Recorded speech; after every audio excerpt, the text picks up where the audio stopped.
ಆಯ್ತು. ಪಾರಿಶ್ಯಪತಿವಾದಸ್ಯ ಭರ್ತ್ಸನಂ ತ್ವಪಕಾರಗೀಗಿ ತ್ವಪಕಾರಗೀಹಿ ಅದಾಗಿತ್ತಲ್ವಾ ತತ್ರ. ಹಾ,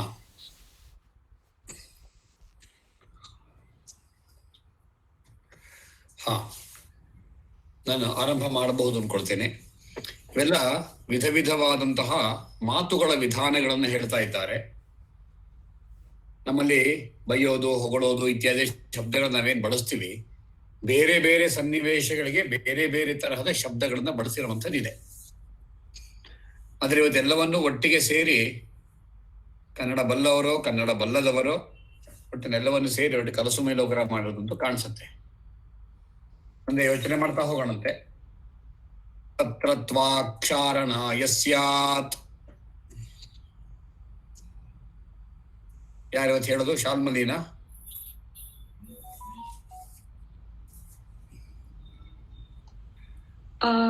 ಸರ್, ಅವಳಿಗೆ ನೆಟ್ ಪ್ರಾಬ್ಲಮ್ ಇದೆ ಅನ್ಸುತ್ತೆ.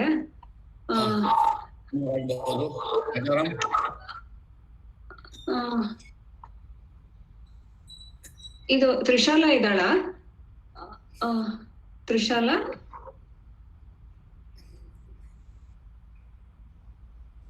ರಾಜಾರಾಮ್ ಭಟ್ ಆಗ್ಬಹುದು. ತ್ರಿಶಾಲಾ ಇಲ್ಲ ಅಂದ್ರೆ ರಾಜಾರಾಮ್ ಭಟ್ ಆಗ್ಬಹುದು.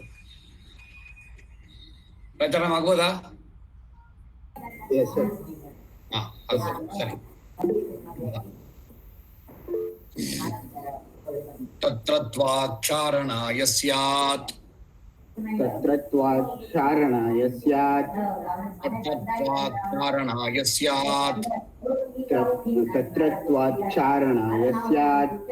ಆಕ್ರೋಶೋ ಮೈಥುನಂ ಪ್ರತಿ. ಆಕ್ರೋಶೋ ಮೈಥುನಂ ಪ್ರತಿ. ಆಕ್ರೋಶೋ ಮೈಥುನಂ ಪ್ರತಿ. ಆಕ್ರೋಶೋ ಮೈಥುನಂ ಪ್ರತಿ. ಸ್ಯಾದಾಭಾಷಣ ಮಾಲಾಪಃ. ಸ್ಯಾದಾಭಾಷಣ ಮಾಲಾಪಃ. ಸ್ಯಾದಾಭಾಷಣ ಮಾಲಾಪಃ. ಸ್ಯಾದಾಭಾಷಣ ಮಾಲಾಪಃ. ಸ್ಯಾದಾಭಾಷಣ ಮಾಲಾಪಃ. ಪ್ರಲಾಪೋನರ್ಥಕಂ ವಚಃ. ಪ್ರಲಾಪೋನರ್ಥಕಂ ವಚಃ. ಪ್ರಲಾಪೋನರ್ಥಕಂ ವಚಃ. ಪ್ರಲಾಪೋನರ್ಥಕಂ ವಚಃ. ಅನರ್ಥಕವಾದಂತಹ ಮಾತನ್ನ ನಮ್ಮಲ್ಲಿ ಪ್ರಲಾಪ ಅಂತ ಕರೀತಾರೆ. ಸಾಮಾನ್ಯವಾಗಿ ಮಾತನಾಡೋದನ್ನ ನಮ್ಮಲ್ಲಿ ಭಾಷಣ ಅಥವಾ ಆಲಾಪ ಅಂತ ಕರಿತೀವಿ. ಯಾಕೆ ಹೀಗೆಲ್ಲ ಅಂತ ಕೇಳಿದ್ರೆ ನಮ್ಗೆ ಗೊತ್ತಿರಬೇಕು. ಆಲಾಪ, ಸರಸ, ಸಲ್ಲಾಪ ಇತ್ಯಾದಿ ಎಲ್ಲ ಹೇಳ್ಬೇಕಾದ್ರೆ ಎಲ್ಲ ಶಬ್ದಗಳಿಗೂ ಮಾತಿನ ಒಂದು ಶಕ್ತಿ ಇದೆ ಅನ್ನೋದು ಗೊತ್ತಿರಬೇಕು. ಶಾಸ್ತ್ರಗಳಿಗೆ ಹೋದರೆ ಶಬ್ದಶಕ್ತಿ ಮೂಲ, ಅದು ಶಬ್ದಶಕ್ತಿ ಅನ್ನೋ ಕಾನ್ಸೆಪ್ಟೇ ಕೊಡ್ತಾರೆ. ನಾವು ಆಡುವಂತಹ ಮಾತಿನಲ್ಲಿ ಭಗವಂತ ಒಂದು ಶಕ್ತಿಯನ್ನು ಕೊಟ್ಟಿರ್ತಾನೆ ಅಂತ. ಮಾತಿಗೆ ಅಸ್ತಿತ್ವ ಇಲ್ಲ, ಆದರೆ ಅರ್ಥಕ್ಕೆ ಮತ್ತು ಅರ್ಥದ ಪರಿಣಾಮಕ್ಕೆ ಬಹಳ ದಿನಗಳ ತನಕ ಅಸ್ತಿತ್ವ ಇದೆ. ನಾವು ಯಾರನ್ನಾದ್ರೂ ನಿಂದಿಸಿದರೆ, ಯಾರನ್ನಾದ್ರೂ ಬೈದರೆ, ಯಾರನ್ನಾದ್ರೂ ಒಬ್ಬರನ್ನ ಕೆಟ್ಟದಾಗಿ ವಾಕ್ಪಾರುಷ್ಯದಿಂದ ಅವ್ರ ಜೊತೆ ವರ್ತಿಸಿದರೆ ಆ ಮಾತು ಅಷ್ಟು ಬೇಗ ಸತ್ತು ಹೋಗತ್ತೆ. ಆದ್ರೆ ಅದರ ಪರಿಣಾಮ ಇದೆಯಲ್ಲ, ಬಹಳ ದಿನಗಳವರೆಗೆ, ಕೆಲವು ಸತಿ ಇಡೀ ಜನ್ಮ ಪರ್ಯಂತ ಅದಿದ್ದೇ ಇರುತ್ತೆ ಅಂತ ನಮಗೆ ಗೊತ್ತಿರಬೇಕು. ಅದಕ್ಕೋಸ್ಕರ ಇಂಗ್ಲಿಷ್ನಲ್ಲಿ ಒಂದು ವಾಕ್ಯ ಹೇಳ್ತಾರೆ, ಈ ವಿಷಯಕ್ಕೆ ಸಂಬಂಧಪಟ್ಟಾಗಿ ಮಾತಿದೆ ಅನ್ನೋ ಕಾರಣಕ್ಕೋಸ್ಕರವಾಗಿ, it's not the words which hurt but it's a tone which hurts ಅಂತ. ಅದಕ್ಕೋಸ್ಕರವಾಗಿ ಈ ತರ ವಿವಿಧವಾದಂತಹ ಮಾತುಗಳಿರ್ತವೆ. ನಾವು ಅದನ್ನು ಸ್ವಲ್ಪ ಎಚ್ಚರಿಕೆಯಿಂದ ಗಮನಿಸ್ಕೊಂಡು ಆಡಬೇಕು ಅನ್ನುವಂಥದ್ದು ಈ ಎಲ್ಲ ವಿಷಯಗಳು ಗೊತ್ತಾಗಬೇಕಾಗಿರುವಂಥದ್ದು. ಮುಂದಿನ ಭಾಗ ಅನುಲಾಪೋ ಮುಹುರ್ಭಾಷಾ. ಅನುಲಾಪೋ ಮುಹುರ್ಭಾಷಾ. ಅನುಲಾಪೋ ಮುಹುರ್ಭಾಷಾ. ಅನುಲಾಪೋ ಮುಹುರ್ಭಾಷಾ. ವಿಲಾಪಃ ಪರಿದೇವನಂ. ವಿಲಾಪಃ ಪರಿದೇವನಂ. ವಿಲಾಪಃ ಪರಿದೇವನಂ. ವಿಲಾಪಃ ಪರಿದೇವನಂ. ವಿಪ್ರಲಾಪೋ ವಿರೋಧೋಕ್ತಿಃ. ವಿಪ್ರಲಾಪೋ ವಿರೋಧೋಕ್ತಿಃ. ವಿಪ್ರಲಾಪೋ ವಿರೋಧೋಕ್ತಿಃ. ವಿಪ್ರಲಾಪೋ ವಿರೋಧೋಕ್ತಿಃ. ಅಲ್ಲಾಪೋ ಭಾಷಣಂ ಮಿಥಃ. ಸಂಲಾಪೋ ಭಾಷಣಂ ಮಿತಃ. ಅಲ್ಲಾಪೋ ಭಾಷಣಂ ಮಿಥಃ. ಸಂಲಾಪೋ ಭಾಷಣಂ ಮಿತಃ. ಮಿಥಃ ಅಂದ್ರೆ ಒಬ್ಬರು ಇನ್ನೊಬ್ಬರ ಜೊತೆಯಲ್ಲಿ ಅನ್ನುವಂತ ಅರ್ಥ. ಅದು ವಿಶ್ವಾಸವಿದ್ದಾಗ ಮಾತ್ರ ಮಿಥಃ ಶಬ್ದವನ್ನು ಬಳಸುವಂಥದ್ದು. ಅಂಥದ್ದನ್ನ ನಮ್ಮಲ್ಲಿ ಸಲ್ಲಾಪ ಅಂತ ಕರೀತಾರೆ. ವಿಪ್ರಲಾಪ ಅಥವಾ ವಿರೋಧೋಕ್ತಿ ಅಂತಂದ್ರೆ ಒಬ್ರನ್ನ ವಿರೋಧ ಮಾಡುವುದಕ್ಕೋಸ್ಕರವಾಗಿ ಬಳಸುವಂತಹ ಶಬ್ದಗಳು ಇವೆಲ್ಲ ಗೊತ್ತಿರಬೇಕು. ಅನುಲಾಪ ಅಂದ್ರೆ ಒಬ್ರು ಮಾತನಾಡಿದ ಮೇಲೆ ಮಾತನಾಡುವಂಥದ್ದು. ಮುಹುರ್ಭಾಷಾ ಅಂದ್ರೆ ಒಬ್ರು ಮಾತನಾಡಿದ್ದನ್ನ ಮತ್ತೆ ಮತ್ತೆ ಮಾತನಾಡೋದು, ರಿಪೀಟ್ ಮಾಡುವಂಥದ್ದು. ಇದನ್ನ ಮುಹುರ್ಭಾಷಾ ಅಂದ್ರೆ ಮುಹುಹು ಅಂದ್ರೆ ಮತ್ತೆ ಅಂತ ಅರ್ಥ. ವಿಲಾಪ ಮತ್ತು ಪರಿದೇವನ ಅಂತಂದ್ರೆ ದುಃಖ ಪಡುವಂತಹದ್ದು, ಗೋಳು ಪಡುವಂಥದ್ದಕ್ಕೆ ಲ್ಯಾಮೆಂಟೇಷನ್ ಶಬ್ದ ಹೇಳಿದಾರಲ್ಲ, ವಿಲಾಪ ಅಂತ ಕರೀತಾರೆ. ಅಲ್ಲಿಂದ ಮುಂದೆ ನಮಗೆ ಬೇಕಾದಂತಹ ಕೆಲವು ವಿಷಯಗಳು ಬರ್ತವೆ, ನೋಡೋಣಂತೆ. ಒಳ್ಳೇದಾದ್ರೆ ಬೇಕು, ಕೆಟ್ಟದಾಗಿದ್ರೆ ಅಥವಾ ಒಳ್ಳೇದಲ್ಲದೆ ಇದ್ರೆ ಅದನ್ನ ತಿರಸ್ಕರಿಸಬೇಕು ಅನ್ನೋದು ಗೊತ್ತಿರಬೇಕು. ಯಾವ್ದಾದಂತೆ ಮುಂದಿನ ಶಬ್ದ, ಮುಂದಿನ ವಾಕ್ಯ. ಸುಪ್ರಲಾಪಸ್ಸು ವಚನಂ. ಸುಪ್ರಲಾಪಸ್ಸು ವಚನಂ. ಸುಪ್ರಲಾಪಸ್ಸು ವಚನಂ. ಸುಪ್ರಲಾಪಸ್ಸು ವಚನಂ. ಅಪಲಾಪಸ್ತು ನಿಹ್ನವಃ. ಅಪಲಾಪಸ್ತು ನಿಹ್ನವಃ. ಅಪಲಾಪಸ್ತು ನಿಹ್ನವಃ. ಅಪಲಾಪಸ್ತು ನಿಹ್ನವಃ. ಚೋದ್ಯಮಾಕ್ಷೇಪ ಚೋದ್ಯಮಾಕ್ಷೇಪಾಭಿಯೋಗೌ. ಚೋದ್ಯಮಾಕ್ಷೇಪಾಭಿಯೋಗೌ. ಚೋದ್ಯಮಾಪೇಕ್ಷಾಭಿಯೋಗೌ. ಚೋದ್ಯಮಾಕ್ಷೇಪಾಭಿಯೋಗೌ. ಚೋದ್ಯಮಾಕ್ಷೇಪಾಭಿಯೋಗೌ. ಚೋದ್ಯಮಾಕ್ಷೇಪಾಭಿಯೋಗೌ. ಚೋದ್ಯಮಾಕ್ಷೇಪ ಅಭಿಯೋಗೌ ಶಾಪಾಕ್ರೋಶೌ ದುರೇಷಣ. ಶಾಪಾಕ್ರೋಶೌ ದುರೇಷಣ. ಶಾಪಾಕ್ರೋಶೌ ದುರೇಷಣ. ಶಾಪಾಕ್ರೋಶೌ ದುರೇಷಣ. ಇಲ್ಲಿ ಸುಪ್ರಲಾಪ ಮತ್ತು ಸುವಚನ ಎರಡು ಕೂಡ ಒಳ್ಳೆಯ ಮಾತುಗಳು, ಚೆನ್ನಾಗಿ ಆಡುವಂತಹ ಮಾತುಗಳು ಅನ್ನುವಂತಹ ಅರ್ಥ ತಗೊಂಡ್ರೆ, ಅಪಲಾಪ ಮತ್ತು ನಿಘ್ನವ ಇವೆರಡು ಕೂಡ ಮೋಸದ, ವಂಚನೆಯ ಅಥವಾ ನಿಂದನಾತ್ಮಕವಾಗಿರೋದು ಅಥವಾ ನಕಾರಾತ್ಮಕವಾಗಿರೋದು ಅದನ್ನ ದೂರಗೊಳಿಸುವಂತ ವಿಚಾರವನ್ನ ಕೊಡುವಂಥದ್ದು. ಅದೇ ತರಹ ಆಕ್ಷೇಪ, ಅಭಿಯೋಗ ಇವೆಲ್ಲ ಒಂದು ಶಬ್ದ ಇದ್ರೆ, ಚೋದ್ಯ, ಆಕ್ಷೇಪ ಇತ್ಯಾದಿ ಎಲ್ಲ ಶಾಪ, ಆಕ್ರೋಶ ಮತ್ತು ದುರೇಷಣ ಇವೆಲ್ಲವೂ ಕೂಡ ಒಬ್ಬರನ್ನ ಶಪಿಸುವುದಕ್ಕೋಸ್ಕರವಾಗಿ ಬಳಸುವಂಥದ್ದು. ಮಾತಿನಲ್ಲಿ ಇಷ್ಟು ವೈವಿಧ್ಯತೆ ಇದೆ ಅಲ್ವಾ. ನಾವಿವತ್ತು ಆಡುವುದು ಒಂದೇ, what did you tell, what did you say, ಎರಡೇ ಗೊತ್ತಾಗೋದು ನಮ್ಗೆ ಇವತ್ತು. ನೀವು ಇಷ್ಟ ಭಿನ್ನ ಭಿನ್ನವಾದ ಶಬ್ದಗಳ ಬಳಕೆ ಹೇಗೆ ಇದನ್ನ ಅರ್ಥ ಮಾಡ್ಕೊಳ್ಬೇಕು ಅಂತ. ಮುಂದಿನ ವಾಕ್ಯ. ಅಸ್ತ್ರೀ ಚಾಟು ಚಟುಶ್ಲಾಘ. ಅಸ್ತ್ರೀ ಚಾಟು ಚಟುಶ್ಲಾಘ. ಅಸ್ತ್ರೀ ಚಾಟು ಚಟುಶ್ಲಾಘ. ಅಸ್ತ್ರೀ ಚಾಟು ಚಟುಶ್ಲಾಘ. ಪ್ರೇಮ್ನಾ ಮಿಥ್ಯಾ ವಿಕಥನಂ. ಪ್ರೇಮ್ನಾ ಮಿಥ್ಯಾ ವಿಕಥನಂ. ಪ್ರೇಮ್ನಾ ಮಿಥ್ಯಾ ವಿಕಥನಂ. ಪ್ರೇಮ್ನಾ ಮಿಥ್ಯಾ ವಿಕಥನಂ. ಸಂದೇಶವಾಗ್ವಾಚಿಕಂ ಸ್ಯಾತ್. ಸಂದೇಶವಾಗ್ವಾಚಿಕಂ ಸ್ಯಾತ್. ಸಂದೇಶವಾಗ್ವಾಚಿಕಂ ಸ್ಯಾತ್. ಸಂದೇಶವಾಗ್ವಾಚಿಕಂ ಸ್ಯಾತ್. ವಾಗ್ಭೇದಾಸ್ತು ತ್ರಿಷೂತ್ತರೆ. ವಾಗ್ಭೇದಾಸ್ತು ತ್ರಿಷೂತ್ತರೆ. ವಾಗ್ಭೇದಾಸ್ತು ತ್ರಿಷೂತ್ತರೆ. ವಾಗ್ಭೇದಾಸ್ತು ತ್ರಿಷೂತ್ತರೆ. ಮುಂದಿನದ್ದು. ಋಷತಿ ವಾಗ ಕಲ್ಯಾಣಿ ಸ್ಯಾತ್. ಋಷತಿ ವಾಗ ಕಲ್ಯಾಣಿ ಸ್ಯಾತ್. ಋಷತಿ ವಾಗ ಕಲ್ಯಾಣಿ ಸ್ಯಾತ್. ಋಷತಿ ವಾಗ ಕಲ್ಯಾಣಿ ಸ್ಯಾತ್. ಕಲ್ಯಾತು ಶುಭಾತ್ಮಿಕಾ. ಕಲ್ಯಾತು ಶುಭಾತ್ಮಿಕಾ. ಕಲ್ಯಾತು ಶುಭಾತ್ಮಿಕಾ. ಕಲ್ಯಾತು ಶುಭಾತ್ಮಿಕಾ. ಅತ್ಯರ್ಥ ಮಧುರಂ ಸಾಂತ್ವಂ. ಅತ್ಯರ್ಥಂ ಮಧುರಂ ಸಾಂತ್ವಂ. ಅತ್ಯರ್ಥ ಮಧುರಂ ಸಾಂತ್ವಂ. ಅತ್ಯರ್ಥಂ ಮಧುರಂ ಸಾಂತ್ವಂ. ಅತ್ಯರ್ಥ ಮಧುರಂ ಸಾಂತ್ವಂ. ಅತ್ಯರ್ಥ ಮಧುರಂ ಸಾಂತ್ವಂ. ಸಂಗತಂ ಹೃದಯಂಗಮಂ. ಸಂಗತ ಹೃದಯಂಗಮಂ. ಸಂಗತಂ ಹೃದಯಂಗಮಂ. ಸಂಗತಂ ಹೃದಯಂಗಮಂ. ಇಲ್ಲಿ ನಾವು ಆಡುವಂತಹ ಮಾತುಗಳು ಎಷ್ಟು ಸೊಗಸಿರಬೇಕು. ಪ್ರಿಯವಾಕ್ಯ ಪ್ರಧಾನೇನ ಸರ್ವೇ ತುಷ್ಯಂತಿ ಜಂತವಃ ಶಬ್ದವನ್ನು ನಾವು ಕೇಳ್ತೀವಿ.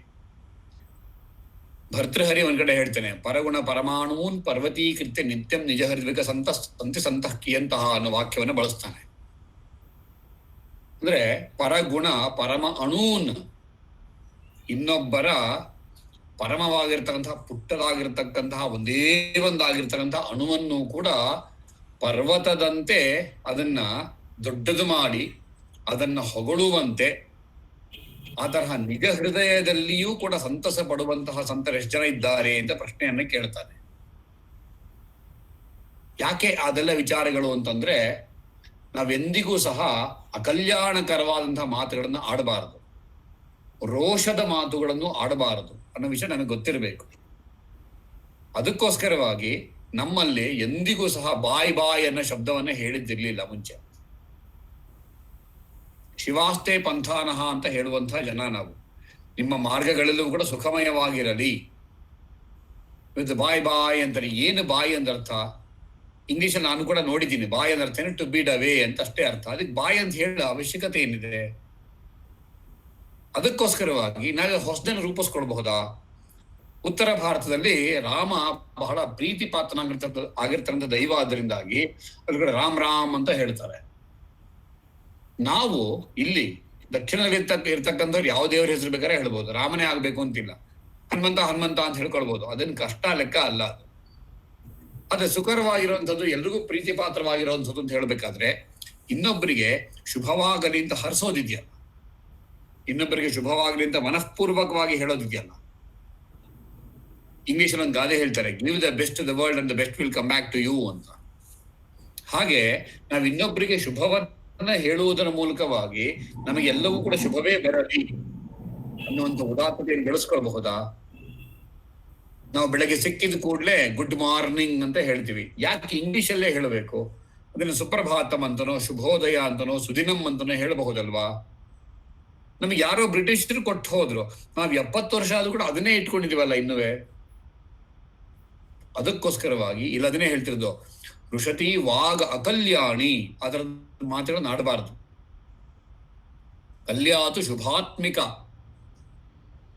ಅತ್ಯಂತ ಶುಭದಿಂದ ಕೂಡಿರತಕ್ಕಂತಹ ಮಾತುಗಳು ವಾಕ್. ಅತ್ಯರ್ಥಂ, ಮಧುರಂ,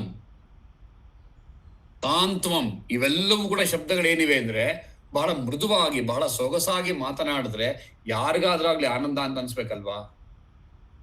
ಬರೀ ಮಾತಿನಲ್ಲಿ ಮಾತ್ರ ಅಲ್ಲ, ಹೃದಯದಲ್ಲಿಯೂ ಕೂಡ ಇಂತಹದ್ದೇ ಅಮೃತ ಇಟ್ಕೊಂಡಿದ್ರೆ ಆಡಿದ್ದೆಲ್ಲವೂ ಕೂಡ ಸತ್ಯ ಆಗತ್ತೆ ಅಂತ ಹೇಳ್ಬೇಕಾದ್ರೆ ಆ ಮಾತಿಗೊಂದು ಶಕ್ತಿ ಇರಬೇಕು. ಆ ಮಾತಿನ ಹಿಂದೆ ಕೂಡ ಒಂದು ಶಕ್ತಿ ಇರಬೇಕು. ಹಾಗಾದ ಮೇಲೆ ಹೃದಯಂಗಮವಾಗಿರೋ ಹಿಂದಿನ ಕಾಲದಲ್ಲಿ ಹಿರಿಯರಾಡದಂತಹ ಮಾತುಗಳೆಲ್ಲ ಯಾಕೆ ಸತ್ಯ ಆಗ್ತಿತ್ತು ಅಂದ್ರೆ ಇದೇ ಕಾರಣಕ್ಕೆ. ಸೊ ಇದನ್ನ ಸೈಂಟಿಫಿಕಲಿ ಎಕ್ಸ್ಪ್ಲೈನ್ ಮಾಡ್ಲಿಕ್ಕೆ ಆಗತ್ತಾ ಅಂತ ಕೇಳಿದ್ರೆ ಇವೆಲ್ಲವೂ ಕೂಡ ಫಿಸಿಕಲ್ ಎಂಟಿಟೀಸ್ ಅಲ್ಲ. ಸೈಂಟಿಫಿಕಲಿ ಎಕ್ಸ್ಪ್ಲೈನ್ ಮಾಡಿ ಇದನ್ನ ವಿವರಣೆ ಕೊಟ್ಟು ಇದನ್ನೆಲ್ಲ ಪ್ರೂವ್ ಮಾಡೋದಕ್ಕೆ. ಅರೆ ಇವತ್ತು ನಮ್ಗೊಂದು ಸೈನ್ಸಿನ ಭೂತ ಹತ್ಕೊಂಡಿದೆ, ಎಲ್ಲಕ್ಕೂ ಸಹ ಒಂದು ಸೈಂಟಿಫಿಕ್ ಪ್ರೂಫ್ ಬೇಕು. ಅದಕ್ಕೋಸ್ಕರವಾಗಿ ಅದನ್ನು ಕೂಡ ಪ್ರಯತ್ನ ಪಟ್ಟರು ಜರ್ಮನಿನಲ್ಲಿ. ನಮ್ಗೆಲ್ಲ ಗೊತ್ತಿದೆ ಈ ಉದಾಹರಣೆ ಅನ್ಕೊಂಡು ನೆನಪು ಮಾಡ್ತಾ ಇರೋದು. ನೀರಿನ ಮೇಲೆ ಈ ತರಹದ ಕೆಲವಾರು ವಿಶಿಷ್ಟ ಪದಗಳು, ದೇವರು ಪದಗಳು ಇತ್ಯಾದಿ ಎಲ್ಲ ಕೂಡ ಹೇಳಿದಾಗ ಅದು ಯಾವ ತರಹದಲ್ಲಿ ವರ್ತಿಸುತ್ತೆ ಅನ್ನೋದನ್ನ ಒಂದು ಬಲವಾದಂತಹ ಮೈಕ್ರೋಸ್ಕೋಪ್ ಅನ್ನು ಬಳಸಿ ಮಾಡಿದ್ದಾರೆ. ಅಲ್ಲಿ ಅವ್ರು ಕಂಡುಕೊಂಡಂತಹ ಸತ್ಯ ಹೇಗಿದೆ ಅಂದ್ರೆ, ಅಲ್ಲಿ ಯಾವ ದೈವಿಕವಾದಂತಹ ಶಬ್ದಗಳನ್ನ ಹೇಳ್ತಾ ಹೋದ್ರೋ ಆ ಎಲ್ಲ ದೈವಿಕ ಶಬ್ದಗಳನ್ನ ಹೇಳ್ಬೇಕಾದ್ರೆ ವಾಟರ್ ಮಾಲಿಕ್ಯೂಲ್ಸ್ ಅಷ್ಟು ಕೂಡ ಕರೆಕ್ಟ್ ಆಗಿ ಅಲೈನ್, ಒಂದು ಫಾರ್ಮೇಶನ್ ಅಲ್ಲಿ ಅಲೈನ್ ಆಗ್ತಿದ್ವು ಅಂತ. ಕೆಟ್ಟ ಶಬ್ದಗಳೆಲ್ಲ ಹೇಳಿದಾಗ it use to get scattered ಅಂತೆ ಆ ಮಾಲಿಕ್ಯೂಲ್ಸ್ ಎಲ್ಲವೂ ಕೂಡ. ಸೊ ನಮ್ಮಲ್ಲಿ ಉದಕ ಶಾಂತಿ ಎಂಬತಕ್ಕಂಥ ಒಂದು ಕಲ್ಪನೆ, ಒಂದು ಚಿಂತನೆ ಇದೆ. ಯಾವುದೇ ಶುಭ ಸಮಾರಂಭಕ್ಕಿಂತ ಮುಂಚೆ ವಿಶಿಷ್ಟವಾದಂತಹ ಉದಾಹರಣೆಗೆ ಮುಂಜಿ, ಮದುವೆ ಇತ್ಯಾದಿ ಎಲ್ಲ ಸನ್ನಿವೇಶಗಳಲ್ಲಿ ಆ ಮಕ್ಕಳಿಗೆ ಮಂಗಳ ಸ್ನಾನ ಅಂತ ಕರೆಯೋರು. ಆ ಮಂಗಳ ಸ್ನಾನಕ್ಕೋಸ್ಕರವಾಗಿ ಮಂತ್ರಪೂತವಾದಂತಹ ನೀರನ್ನು ತಲೆ ಮೇಲೆ ಸುರಿಯೋರು. ಆ ಸುರಿಯುವಿಕೆಯನ್ನು ನೋಡ್ಬೇಕು, ಅದೊಂದು ಅದ್ಭುತವಾದಂತಹ ದೃಶ್ಯ. ಪಾಪ ಸುರಿಸ್ಕೊಳ್ಳೋ ಕಥೆಯನ್ನ ಬೇರೆ ವಿಷಯ, ಆದರೆ ಅಷ್ಟು ಸೊಗಸಾಗಿರ್ತಕ್ಕಂಥದ್ದು. ಯಾಕೆ ಇಲ್ಲಿ ಹೇಳ್ತಿರೋದು ಅಂತಂದ್ರೆ, ಹೃದಯದಿಂದ ಹೊರಟಂತಹ ಮಂತ್ರಗಳು, ಅವುಗಳಲ್ಲಿ ಇರ್ತಕ್ಕಂತಹ ವೈಬ್ರೇಷನ್ಸ್ ಅಂತ ಇವತ್ತೇನು ವೈಬ್ರೇಷನ್ ಥಿಯರಿ ಇದೆ ವೇದಗಳಿಗೆ ಸಂಬಂಧಪಟ್ಟ ಹಾಗೆ, ಆ ಅಂಥದ್ದೆಲ್ಲವೂ ಕೂಡ ಜಗತ್ತಿಗೆ ಮಂಗಳವನ್ನು ಉಂಟು ಮಾಡುವಂತಹದ್ದು ಅನ್ನುವುದನ್ನ ನಾವು ಕಂಡುಕೊಳ್ತಾ ಇದ್ದೇವೆ. ವಿದೇಶಿಯರು ಕಂಡು ಹೇಳ್ತಾ ಇದ್ದಾರೆ ನಮಗೆ ಮುಂಚೆ ಗೊತ್ತಿದ್ದಿನ they are just reinventing the wheel, ಗೊತ್ತಿರ್ಲಿ ವಿಚಾರ. ನಮಗೆ ಪ್ರೂಫ್ ಇರ್ಲಿಲ್ಲ, ಅವ್ರು ಪ್ರೂಫ್ ಕೊಡ್ತಿದ್ದಾರೆ, ಅವ್ರ ಕಾನ್ಸೆಪ್ಟ್ ಕೊಡ್ತಿಲ್ಲ ನೆನಪಿರ್ಲಿ. ಅವ್ರು ಕೊಟ್ಟಿರ್ತಕ್ಕಂಥ ಟೆಕ್ನಾಲಜಿ ಹಿಡಿದು ಎಲ್ಲವೂ ಕೂಡ ಇವತ್ತು ಜಗತ್ತನ್ನ ಹಾಳು ಮಾಡುವಂತ ನಡೆದಿದೆ. ಅವರ ಭಾರತೀಯರು ಕೊಟ್ಟಿದ್ದು ಎಲ್ಲವೂ ಕೂಡ ಜಗತ್ತಿನ ಇನ್ನಷ್ಟು ಮಂಗಳಮಯ ಮಾಡ್ಲಿಕ್ಕೆ ಹೊರಟಿದೆ ಅನ್ನೋ ವಿಷಯ ನಮಗೆ ಗೊತ್ತಿರಬೇಕು, ಅರ್ಥ ಆಗಬೇಕು. ಅದಕ್ಕೋಸ್ಕರವಾಗಿ ಎಲ್ಲವಾಗಲೂ ಕೂಡ ನಾವು ಈ ಶಬ್ದಗಳನ್ನ ಮಾತುಗಳನ್ನ ಆಡ್ಬೇಕಾದ್ರೆ ಶುದ್ಧಾಂತಃಕರಣದಿಂದ ಮನಃಪೂರ್ವಕವಾಗಿ, ತಮಾಷೆ ಬೇಡ ಅಂತ ಹೇಳ್ತಿರೋದಲ್ಲ, ಆದರೆ ಎಲ್ಲೂ ಕೂಡ ಸುಳ್ಳು ಅಪಚಾರ ಇದ್ದದ್ದು ಇಲ್ಲೇ ಇರುವಂತಹ ಕೆಲಸವನ್ನ ಮಾಡಬೇಕು ಅನ್ನುವಂಥ ವಿಚಾರ ಇದ್ರ ಮೂಲಕವಾಗಿ, ಈ ಮಾತುಗಳ ಮೂಲಕವಾಗಿ, ಮಾತಿನ ವಿಚಾರಗಳ ಮೂಲಕವಾಗಿ, ಮಾತಿನ ವಿಶೇಷತೆಗಳನ್ನು ತಿಳ್ಕೊಳ್ಳೋದ್ರ ಮೂಲಕವಾಗಿ ಮಾಡೋಣಂತೆ. ಮುಂದಿನ ಕೆಲವು ಶಬ್ದಗಳಿವೆ, ಅದನ್ನ ಹೇಗೆ ನೋಡಬೇಕು ನಾವು ಯೋಚನೆ ಮಾಡೋಣಂತ ಒಂದ್ಸತಿ. ನಿಷ್ಠುರಂ ಪರುಷಂ ಗ್ರಾಮ್ಯಂ, ನಿಷ್ಠುರಂ ಪರುಷಂ ಗ್ರಾಮ್ಯಂ, ನಿಷ್ಠುರಂ ಪರುಷಂ ಗ್ರಾಮ್ಯಂ, ನಿಷ್ಠುರಂ ಪರುಷಂ ಗ್ರಾಮ್ಯಂ, ಅಶ್ಲೀಲಂ ಸೂನೃತಂ ಪ್ರಿಯೇ, ಅಶ್ಲೀಲಂ ಸೂನೃತಂ ಪ್ರಿಯೇ, ಅಶ್ಲೀಲಂ ಸೂನೃತಂ ಪ್ರಿಯೇ, ಅಶ್ಲೀಲಂ ಸೂನೃತಂ ಪ್ರಿಯೇ, ಸತ್ಯೇತ ಸಂಕುಲ ಕ್ಲಿಷ್ಟೇ, ಸತ್ಯೇತ ಸಂಕುಲ ಕ್ಲಿಷ್ಟೇ, ಸತ್ಯೇತ ಸಂಕುಲ ಕ್ಲಿಷ್ಟೇ, ಸತ್ಯೇತ ಸಂಕುಲ ಕ್ಲಿಷ್ಟೇ, ಪರಸ್ಪರ ಪರಾಹುತೆ, ಪರಸ್ಪರ ಪರಾಹುತೆ, ಪರಸ್ಪರ ಪರಾಹತೆ. ಪರಸ್ಪರ ಪರಾಹತೆ. ಇನ್ನು ನಾವು ಮಾತನಾಡಿದಾಗ ಇನ್ನೊಬ್ಬರಿಗೆ ಹಿಂಸೆಯಾಗುವಂತಹ ಶಬ್ದನ ನಾವು ನಿಷ್ಠೂರ ಅಂತ ಕರಿತೀವಿ. ಇಲ್ಲಿ ಸಣ್ಣ ಮಕ್ಕಳು ಯಾರ ಇದ್ರೆ, ಸಣ್ಣ ಮಕ್ಕಳು ಅಂತ ಹೇಳಕ್ಕಾಗಲ್ಲ, ಅದು ಮಕ್ಕಳು ಯಾರು ಇದ್ದವರಿದ್ದರೆ, ತುಂಬಾ ಜನ ಮಕ್ಕಳು ಇರ್ಬಹುದೇನೋ, ರಾಜರಾಮನನ್ನು ಸೇರಿಸ್ಕೊಂಡಂತೆ. ನಮ್ಮ ತಂದೆ ತಾಯಿ ಕೆಲಸಕ್ಕೆ ನಮಗೆ ಬಹಳ ನಿಷ್ಠುರವಾಗಿ ಮಾತನಾಡ್ತಾರೆ. ನೀನು ಈ ಕೆಲಸ ಮಾಡ್ಕೂಡ್ದು, ಅರ್ಥ ಆಯ್ತಾ ಅಂತ ಬೈದಿರ್ತಾರೆ. ಯಾಕೆ ಅವರಷ್ಟು ಕಠಿಣವಾಗ್ತಾರೆ ಅಂದ್ರೆ ಅದಕ್ಕೆ ಅದರದ್ದೇ ಆದಂತಹ ಒಂದಷ್ಟು ದೋಷಗಳಿರ್ತವೆ ಅನ್ನೋದು ನಾವು ಅರ್ಥ ಮಾಡ್ಕೊಳ್ಬೇಕು. ನಿಷ್ಠುರವಾಗಿ ಕೆಲವು ಸತಿ ಪರುಷ ವಾಕ್ಯಗಳಿಂದ ನಿಂದನಾತ್ಮಕವಾದಂತಹ ಹಿಂಸೆಯಾಗ್ಬೇಕು ಮನಸ್ಸಿಗೆ. ಅಷ್ಟು ಕಣ್ ಕಾಣ್ಲಿಲ್ವ ನಿನಗೆ ಅಂತ ಬೈತಾ ಇದ್ದಾರೆ ಅಂದ್ರೆ, ಅಷ್ಟು ಕಿವಿ ಕೇಳಿಸಲ್ವ ನಿನಗೆ ಅಂತ ಬೈತಾ ಇರ್ಬೇಕಾದ್ರೆ ಏನೋ ಒಂದು ಅರ್ಜೆನ್ಸಿ ಇದ್ದಿರ್ಬೇಕು. ಆ ಅರ್ಜೆನ್ಸಿ ಸ್ವಾರ್ಥಕ್ಕಾಗಿದ್ರೆ ಹಿರಿಯರದ್ದೇ ತಪ್ಪು, ಉದಾತ್ತವಾದಂತಹ ಕಾರಣಕ್ಕೋಸ್ಕರವಾಗಿದ್ರೆ ಅದು ನಾವೆಲ್ಲೋ ಒಂದ್ ಕಡೆ ಒಪ್ಕೊಳ್ಬೇಕು. ನಮ್ಮಲ್ಲಿ ಗೊತ್ತಿಲ್ಲದಂತೆ ಒಂದಷ್ಟು ಸ್ವಾರ್ಥಗಳು ಬಂದಿರೋದಿದೆ, ಗೊತ್ತಿಲ್ಲದಂತೆ. ಅದು ಹೆಚ್ಚಿನ ಸನ್ನಿವೇಶಗಳಲ್ಲಿ ಆರ್ಥಿಕ ಕಾರಣಕ್ಕೋಸ್ಕರವಾಗಿ ಇರುತ್ತೆ ಅಂತ ಗೊತ್ತಿರಬೇಕು. ಯಾಕೆ ಆರ್ಥಿಕತೆ ಇಲ್ಲಿ ಬಂತು ಅಂತ ಕೇಳಿದ್ರೆ, ತುಂಬಾ ಬಡತನ ಇದ್ದ ಕಾರಣಕ್ಕೋಸ್ಕರವಾಗಿ ಕೆಲಸ ತುಂಬಾ ಕಷ್ಟ ಅಂತ ಅನ್ಸತ್ತೆ. ಒಂದು ಸಣ್ಣ ಘಟನೆಯನ್ನ ಹೇಳ್ತೇನೆ. ಸರ್ ಎಂ ವಿಶ್ವೇಶ್ವರಯ್ಯನವರು ಅವರ ಜೀವನದಲ್ಲಿ ನಡೆದಂತಹ ಒಂದು ಘಟನೆ. ಚಿಕ್ಕಬಳ್ಳಾಪುರದಲ್ಲಿ ಆ ಕಡೆ ಇದ್ದಂತಹ ಸಮಯ ಅದು. ಅಲ್ಲಿ ನೀರಿಗೆ ತುಂಬಾ ತತ್ವಾರ ಇತ್ತು, ತುಂಬಾ ಕಷ್ಟ ಇತ್ತು ಅವರಿಗೆ. ಒಂದಿನ ಇವರು ತಮ್ಮ ಚಿಕ್ಕಮ್ಮನ ಮನೆಗೆ ಹೋದಾಗ ಅಲ್ಲಿ ನೀರು ಕುಡಿಬೇಕು, ಅಲ್ಲೋ ಅವ್ರಿಗೆ ಇವ್ರಿಗೆ ಹುರಿಟ್ಟು ಕೊಟ್ರು. ಹುರಿಟ್ಟು ತಿಂತ ಇವ್ರು ತುಂಬಾ ಕೆಂಪರಕ್ಕೆ ಪ್ರಾರಂಭ ಆಯಿತು, ಅದ್ರ ಘಾಟಿನ ಕಾರಣಕ್ಕೋಸ್ಕರವಾಗಿ. ತಕ್ಷಣ ನೀರ್ ತಂದ್ಕೊಡ್ಬೇಕು ಅನ್ನುವ ಕಾರಣಕ್ಕೋಸ್ಕರವಾಗಿ ಇವ್ರ ಚಿಕ್ಕಮ್ಮ ಒಳಗಡೆ ಹೋದ್ರು. ತುಂಬಾ ಕತ್ತಲೆ ಇತ್ತು, ಅದಕ್ಕೋಸ್ಕರ ನೀರನ್ನ ತಗೊಳ್ಬೇಕಾದ್ರೆ ಆ ಯಾವ ಪಾತ್ರೆಯಲ್ಲಿ ನೀರಿಟ್ಟಿದ್ರು ಅದು ಬಿದ್ದೋಯ್ತು. ಇವ್ರಿಗೆ ಹೆಚ್ಚಿನ ಭಾಗ ನೀರು ಸಿಗ್ಲಿಲ್ಲ. ಈ ಕಡೆ ನೀರು ಕೂಡ ಎಲ್ಲ ಕೂಡ ನೆಲದ ಮೇಲೆ ಚೆಲ್ ಹೋಯ್ತು. ಆಗ ವಿಶ್ವೇಶ್ವರಯ್ಯನವರು ಅನ್ಕೊಳ್ತಾರೆ, ನನಗೆ ಈ ಕಷ್ಟ ಸಾವಿನ ಹತ್ತಿರಕ್ಕೆ ಹೋಗಿ ಬಂದಿದ್ದೆ ನಾನು. ಅಂದ್ರೆ ತುಂಬಾ ನೆತ್ತಿಗೆಲ್ಲ ಹತ್ತದ, ತುಂಬಾ ದುಃಖ ಆಗತ್ತೆ, ತುಂಬಾ ಕಷ್ಟವೂ ಆಗತ್ತೆ ಸಹಿಸ್ಕೊಳ್ಳೋದು. ಇದಕ್ಕೆ ಕಾರಣ ಇದಿದೆ ಅನ್ನೋದು ಬೆಳಕಿರ್ಲಿಲ್ಲ, ಇನ್ನೊಂದು ನೀರಿಗೋಸ್ಕರ ಇಷ್ಟೆಲ್ಲ ಕಷ್ಟ ಇದೆ. ನಾನು ನನ್ನ ಜೀವನವನ್ನ ನೀರಿಗಾಗಿ ಮತ್ತೆ ವಿದ್ಯುತ್, ಇವತ್ತೇನು ವಿದ್ಯುತ್ ಅಂತ ಕರಿತೀವಿ, ಅಂತಹ ಶಕ್ತಿಗೋಸ್ಕರವಾಗಿ ಮೀಸಲಿಡ್ತೀನಿ ಅಂತ ಹೇಳ್ತಾರೆ. ಯಾಕೆ ಉದಾಹರಣೆ ಕೊಟ್ಟೆ ಅಂದ್ರೆ, ತುಂಬಾ ಕಷ್ಟದ ಸನ್ನಿವೇಶಗಳಲ್ಲಿ ನೀರನ್ನ ತುಂಬಿಟ್ಕೊಂಡಾಗ ಮಕ್ಕಳಿಗೆ ಗೊತ್ತಾಗಲ್ಲ, ನೀರಲ್ಲಿ ಆಡ್ತಿರ್ತಾರೆ. ಅವಾಗ ಮನೆಯಲ್ಲಿರ್ತಂತ ಹಿರಿಯರು ಬೈತಾರೋ ಬೈಯಲ್ವೋ, ಏನ್ ಅನ್ಕೊಂಡಿದ್ದೀನಿ ನೀನು, ನೀರಲ್ಲಿ ಆಟ ಆಡ್ತೀಯ, ನಡಿ ಆಚೆಗೆ, ಸರಿ ಏಟ್ ಕೊಡ್ತೀನಿ ನಿನಗೆ ಅಂತೆಲ್ಲ ಬೈತಾರೆ. ಮಕ್ಕಳಿಗೆ ಆ ಹೊತ್ತಿಗೆ ಬೈಗುಳ ಇಷ್ಟ ಆಗಲ್ಲ, ಒಪ್ಕೊಳ್ತೀನಿ, ಆದ್ರೆ ಅದು ಸ್ವಾರ್ಥದಿಂದನೇ ಆಗಿರೋದು. ಸೊ ಇಲ್ಲಿ ನಾವು ಅರ್ಥ ಮಾಡ್ಕೊಳ್ಬೇಕಾದೇನೆಂದ್ರೆ, ನಮಗೆ ಯಾವ ವ್ಯಕ್ತಿ ಯಾಕೆ ಅಷ್ಟು ನಿಷ್ಠುರದಲ್ಲಿ ಮಾತನಾಡಿದ್ರು ಅನ್ನೋಂಥ ವಿಷಯ ಅರ್ಥ ಆಗ್ಬೇಕು. ಸಮಯ, ಸನ್ನಿವೇಶ, ಸಂದರ್ಭಗಳು ಇತ್ಯಾದಿ ಎಲ್ಲವನ್ನೂ ಅರ್ಥ ಮಾಡಿಕೊಳ್ಳಬೇಕು. ಹಾಗೆ ಅರ್ಥ ಮಾಡಿಕೊಂಡ ನಂತರದಲ್ಲಿ ನಾವೆಲ್ಲೋ ಒಂದ್ ಕಡೆ ಅದು ಸರಿ ತಪ್ಪುಗಳ ಬಗ್ಗೆ ವಿವೇಚನೆ ಮಾಡ್ಲಿಕ್ಕೆ ಹೋಗ್ಬೇಕು. ಇವತ್ತು ನಾವು ಸೋಕಾಲ್ಡ್ ವಿಜ್ಞಾನದ ಯುಗದಲ್ಲಿ ಇದ್ದೇವೆ. ಎಲ್ಲ ಒಂದ್ ಕಡೆ ಹೇಳಿದ್ದು ನಿಮ್ಗೂ ಹೇಳಿದ್ದು ನನಗೆ ಗೊತ್ತಿಲ್ಲ, ನನಗೆ ನೆನಪಿಲ್ಲ. ವಿಜ್ಞಾನದ ಯುಗದಲ್ಲಿ ಇರೋದ್ರಿಂದಾಗಿ ನಮಗೆ ವಿಚಾರಕ್ಕಿಂತ ವಿಧಾನವೇ ಬಹಳ ಮುಖ್ಯ ಆಗಿದೆ. ಏನು ವಿಚಾರಕ್ಕಿಂತ ವಿಧಾನ ಮುಖ್ಯ ಅಂದ್ರೆ, ನಮಗೆ ಒಂದು ಒಳ್ಳೆಯ ವಿಷಯವನ್ನ ಅಕಸ್ಮಾತ್ ಎತ್ತರದ ಧ್ವನಿಯಲ್ಲಿ ಆಗ್ರಹಪೂರ್ವಕವಾಗಿ ಹೇಳಿದ್ರೆ ನಾವು ಅದನ್ನು ಒಪ್ಕೊಳ್ಳಲ್ಲ. ಕೂತ್ಕೊಂಡು ಓದು, ಏನ್ ಮಾಡ್ತಿದ್ದೆ, ಟಿವಿ ನೋಡ್ತಿದ್ದಿಲ್ಲ, ತಲೆ ಹಾಳಾಗಲ್ಲ, ಏನ್ ಅನ್ಕೊಂಡಿದ್ಯಾ, ಸಮಯ ಹಾಳಾಗ್ತಿದೆ ಅಂತ ಗೊತ್ತಾಗಲ್ಲ ನಿನ್ಗೆ ಅಂತ ಅಕಸ್ಮಾತ್ ಒಳ್ಳೆಯ ವಿಷಯಗಳನ್ನ ತಿಳಿಸಿ ಹೇಳಿದರೆ ಆತ್ಮಹತ್ಯೆ ಮಾಡಿಕೊಳ್ಳುವಂತಹ ಮಕ್ಕಳೂ ಇದ್ದಾರೆ. ರೀಸೆಂಟ್ ಪೇಪರ್ ಅಲ್ಲಿ ಬಂದಿತ್ತು ಆ ವಿಷಯ, ನಮಗೆಲ್ಲ ಗೊತ್ತಿರಬೇಕು. ತುಂಬಾ ಹೊತ್ತು ಓದು ಅಂದ್ರು ಅನ್ನುವ ಕಾರಣಕ್ಕೋಸ್ಕರ ಮಕ್ಕಳು ಆತ್ಮಹತ್ಯೆ ಮಾಡಿಕೊಂಡಿತ್ತು. ಈಗ 4-5 ವರ್ಷಗಳಿಗಿಂತ ಮುಂಚೆ ಒಬ್ಬ ಹುಡುಗ, 4-5 ವರ್ಷ ಅಲ್ಲ, 2 ವರ್ಷನೋ 3 ವರ್ಷ ಮುಂಚೆನೋ, ಮನೇಲಿ ಮೊಬೈಲ್ ಕೊಡಿಸ್ಲಿಲ್ಲ ಅಂದ್ಬಿಟ್ಟು ಈ ಮೆಟ್ರೋದಲ್ಲಿ ಹೋಗಿ ಹಾರ್ಕೊಂಡಿದ್ದ ಒಬ್ಬ ಹುಡುಗ.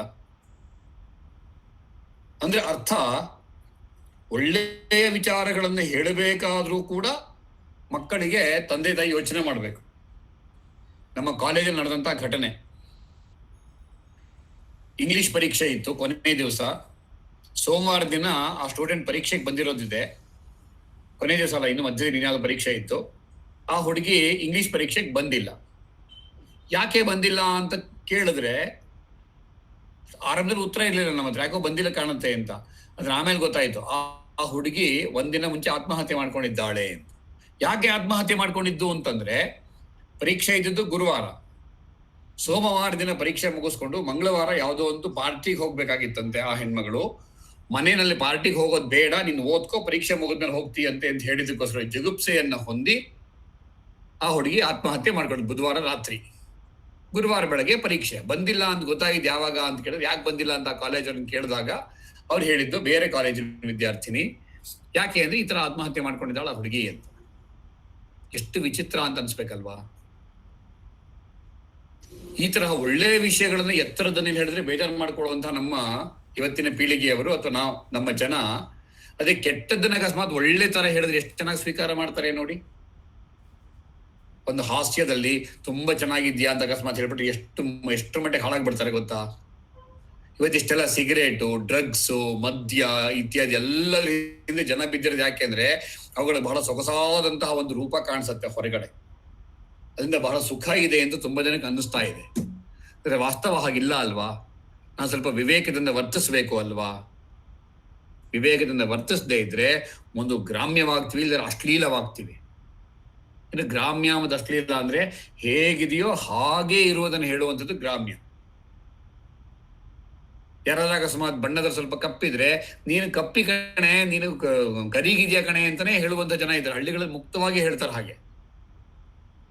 ಅದು ಸಿಟಿಗಳಲ್ಲಿ ಬಂದಾಗ ಕೆಲಸ ಅಶ್ಲೀಲ ಅಂತಲೂ ಅನ್ಸುತ್ತೆ. ಅಶ್ಲೀಲ ಅಂದ್ರೆ ಆಕ್ಚುಲಿ ನೆಗೆಟಿವ್ ಅರ್ಥ ಇಲ್ಲ, ಕನೋಟೇಷನ್ ಏನಿಲ್ಲ ಅದಕ್ಕೆ. ಅಶ್ಲೀಲ ಅಂದ್ರೆ ಸಾಮಾನ್ಯವಾದಂತ ಅರ್ಥ ತಗೊಂಡ್ರೆ ಇಟ್ ಇಸ್ ವೆರಿ ವಲ್ಗರ್ ಅನ್ನೋ ಅರ್ಥ. ಏನು ವಲ್ಗರ್ ಅಂದ್ರೆ, ನಾವು ವಲ್ಗರ್ ಕೂಡ ಬಹಳ ಕೆಟ್ಟ ಶಬ್ದ ಅನ್ಕೊಳ್ಳೋದು, ಆಬ್ಸೀನ್ ಶಬ್ದ ಮುಂದೆ ಅಲ್ಲಿ ಕೊಟ್ಟಿದಾರಲ್ಲ, ಅಲ್ಲಿ ವಲ್ಗರ್ ಅನ್ನೋ ಅರ್ಥ ಏನಂತಂದ್ರೆ ಹೇಗಿದೆಯೋ ಹಾಗೆ ಇರುವುದನ್ನ ವಲ್ಗರ್ ಅಂತ ಕರೆಯೋದು. ಅದೇನದು ಹೇಗಿದೆಯೋ ಹಾಗೆ ಇರೋದನ್ನ ಅರ್ಥ ಏನು? ಉದಾಹರಣೆ, ಯಾರೋ ಒಬ್ರು ತೇಗ್ತಾರೆ ಅಂತ ಅನ್ಕೊಂಡೆ, ತೇಗ ಸಹಜವಾಗಿ ಬಂದೇ ಬರುತ್ತೆ ಅಂದ್ರೆ ಅಂತ ತೇಗಿದ್ರೆ ಅವ್ರು ಹೆಂಗ್ ತೇಗ್ತಾರೆ ನೋಡೋ ಅನ್ನೋದು ಇಟ್ ಇಸ್ ವಲ್ಗರ್. ಅದಕ್ಕೊಂದು ಶಿಷ್ಟಾಚಾರ ಅಂತ ಕರೆಯೋದಿದೆ. ಹಾಗಂದ್ರೆ ತೇಗಬಾರ್ದು ಅಲ್ಲ, ಬಿಕ್ಕಳಿಕೆ ಬರುತ್ತೆ, ಹಿಂಗೆ ಬಿಕ್ಕಳಿಕೆ ಪಡಬೇಕು ಅಂತೇನಿಲ್ಲ. ಸ್ವಲ್ಪ ಅದನ್ನು ಕೂಡ ಕಂಟ್ರೋಲ್ ಮಾಡಿಕೊಳ್ಳಬಹುದು. ಈ ತರದೆಲ್ಲ ಸೂಕ್ಷ್ಮಗಳನ್ನ ಗಮನಿಸುವಂಥದ್ದು. ಇವೆಲ್ಲವನ್ನು ಕೂಡ ಬಿಟ್ಟು ಸೂನೃತಂ ಅಂದ್ರೆ ಶುದ್ಧವಾದಂತಹ ಅಂತಃಕರಣದಿಂದ ಎಲ್ಲರಿಗೂ ಮೆಚ್ಚುವಂತಹ ಮಾತುಗಳನ್ನ ಆಡುವುದು. ಅದಕ್ಕೆ ನಮ್ಮ ಹೇಳಿದ್ರು ಸತ್ಯಂ ಬ್ರೂಯಾತ್ ಪ್ರಿಯಂ ಬ್ರೂಯಾತ್. ಇಂತಹ ಸತ್ಯದ ಎಲ್ಲ ತರಹದಲ್ಲಿ ಕೂಡ ಯುಕ್ತವಾದಂತಹ ಮಾತುಗಳನ್ನ ಆಡಬೇಕು ಅನ್ನುವಂಥದ್ದು. ಸತ್ಯೇತ ಸಂಕುಲ ಕ್ಲಿಷ್ಟ ಸತ್ಯೇ ಸೂನೃತಂ ಪ್ರಿಯೇ ಈ ತರ ವಿಚಾರಗಳಿಗೆ ಬಂದ್ರೆ ಪರಸ್ಪರ ಪರಾಹತೆ ಇಸ್ ಕಾಂಟ್ರಡಿಕ್ಟರಿ, ಒಂದಕ್ಕೆ ಒಂದು ವಿರುದ್ಧವಾದದ್ದನ್ನ ಹೇಳುವಂತಹದನ್ನ ಮುಂದೆ ಹೇಳ್ತಾರೆ. ಅದಾದ ಮೇಲೆ ಯಾವ ವೇಗದಲ್ಲಿ ಮಾತುಗಳನ್ನು ಆಡಬಹುದು ಅನ್ನುವುದನ್ನ ಎಷ್ಟು ಚೆನ್ನಾಗಿ ಹೇಳಿದ್ದಾರೆ ನೋಡೋಣ. ಇದೊಂದು ಶ್ಲೋಕ ಹೇಳಿ ಮುಂದಿನ ಸುಭಾಷಿತ ಭಾಗಕ್ಕೆ ಹೋಗೋಣಂತೆ. ಲುಪ್ತವರ್ಣ ಪದಂ ಗ್ರಸ್ತಂ ಲುಪ್ತವರ್ಣ ಪದಂ ಗ್ರಸ್ತಂ ಲುಪ್ತವರ್ಣ ಪದಂ ಗ್ರಸ್ತಂ ಲುಪ್ತವರ್ಣ ಪದಂ ಗ್ರಸ್ತಂ ನಿರಸ್ತಂ ತ್ವರಿತೋದಿತಂ ನಿರಸ್ತಂ ತ್ವರಿತೋದಿತಂ ನಿರಸ್ತಂ ತ್ವರಿತೋದಿತಂ ನಿರಸ್ತಂ ತ್ವರಿತೋದಿತಂ ಜಂಬೂಕೃತಂ ಸನಿಷ್ಠೀವಂ ಜಂಬೂಕೃತಂ ಸನಿಷ್ಠೀವಂ ಜಂಬೂಕೃತಂ ಸನಿಷ್ಠೀವಂ ಜಂಬೂಕೃತಂ ಸನಿಷ್ಠೀವಂ ಅವಬದ್ಧಂ ಸ್ಯಾದನರ್ಥಕಂ ಅಬದ್ಧಂ ಸ್ಯಾದನರ್ಥಕಂ ಅಬದ್ಧಂ ಸ್ಯಾದನರ್ಥಕಂ ಅಬದ್ಧಂ ಸ್ಯಾದನರ್ಥಕಂ. ಅಬದ್ಧಂ ಸ್ಯಾದನರ್ಥಕಂ. ಇದರಲ್ಲಿ ಕೆಲವು ಮಾತುಗಳನ್ನು ಆಡಬೇಕಾದ್ರೆ ನಾವು ಕೆಲವು ಪದಗಳನ್ನು ನುಂಗು ಬಿಡ್ತೇವೆ. ಕೆಲವು ನುಂಗಕ್ಕಾಗದಿದ್ದಾಗ ಇತ್ತೀಚೆಗೆ ಶುರುವಾಗಿರ್ತಕ್ಕಂಥ ಆರಂಭ ಆಗಿರ್ತಕ್ಕಂಥ ಒಂದು ವಿಚಾರ ಅಂತಂದ್ರೆ ಇದು ಅನ್ನೋಕೆ ಶುರು ಮಾಡ್ಬಿಡೋದು ಅಥವಾ ಅದು ಅನ್ನೋಕೆ ಶುರು ಮಾಡ್ಬಿಡೋದು. ತಲೆ ಒಳಗೆ ಮಾತನ್ನ ಇಂಥದ್ದು ಹೇಳಬೇಕು ಅಂತ ಗೊತ್ತಿರುತ್ತೆ, ಶಬ್ದಗಳು ಸಿಗದೇ ಇದ್ದಾಗ ಒಂದು ಎಲ್ಲೋ ಒಂದ್ ಕಡೆ ನಾವು ಪಾಸ್ ಕೊಡ್ತೀವಿ ಅಥವಾ ಇನ್ನೇನಾದ್ರೂ ಅಕ್ಷರ ಸೇರಿಸ್ತೀವಿ ಅಥವಾ ಸಾಮಾನ್ಯವಾಗಿ ಆ ಶಬ್ದವನ್ನೇ ಬಿಟ್ಬಿಡ್ತೀವಿ ಅಥವಾ ಅದು ಒಂದು ಹೇಳಕ್ ಶುರು ಮಾಡ್ತೀವಿ.